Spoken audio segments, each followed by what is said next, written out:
కొట్టారు.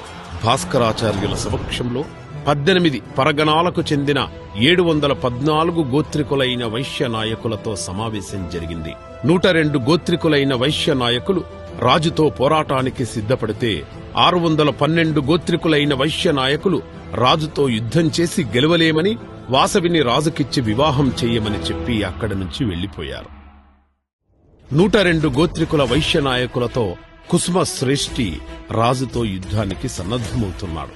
ఈ విషయం తెలిసిన వాసవి అక్కడికొచ్చి తన కోసం ఈ రక్తపాతం వద్దని, ఒకరి కోసం ఇంతమంది సైనికుల ప్రాణాలతో చెలగాటమాడటం సరైన పద్ధతి కాదని, సమస్యకు యుద్ధం ఒకటే మార్గం కాదని, అహింసతో ప్రపంచాన్ని జయించవచ్చని అందరిని ఒప్పించి తాను ఆత్మహుతికి సిద్ధమైంది.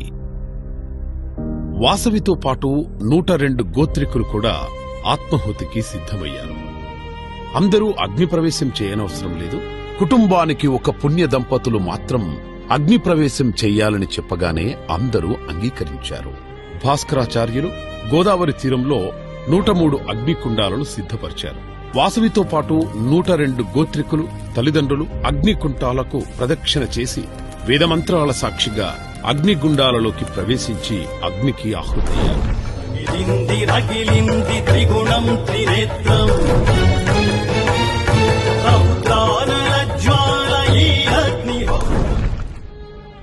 వాసవి తల్లిదండ్రులు ఆవేదనతో హృదయ విదారకంగా విలపిస్తుంటే, వాసవి సత్యలోకాన్ని శిరస్సుగా, సూర్యచంద్రులను నేత్రములుగా, తపోలోకములు లలాటముగా, లోకపాలకులు బాహువులుగా, వేదములు వాక్కులుగా, ఉభయ సంధ్యలు వస్త్రములుగా, దివ్య పద్మము వేద పుస్తకము అక్షరమాలలతో కూడిన అభయముద్రతో వాసవీదేవి రూపం దర్శనమిచ్చింది.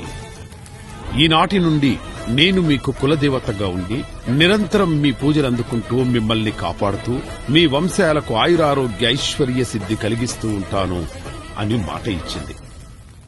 అదే సమయంలో పెనుగొండ సరిహద్దుల్లో ప్రవేశించిన విష్ణువర్ధనుడికి పిడుగులాంటి ఈ వార్త తెలిసి తల 1000 ముక్కలై అక్కడికక్కడ మరణించాడు.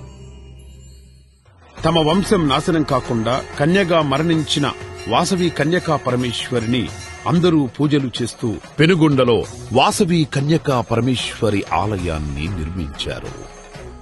ఈ ఆలయం 6 అంతస్తుల గాలిగోపురంతో రకరకాల రంగులతో అందమైన శిల్ప కళతో అలరారుతోంది.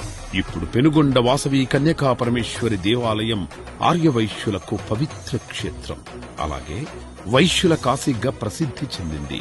పెనుగొండ వాసవి కన్యకా పరమేశ్వరి దేవి కరుణా కటాక్షాలతో ప్రజలందరూ సుఖ సంతోషాలతో జీవించాలని కోరుకుంటున్నాం.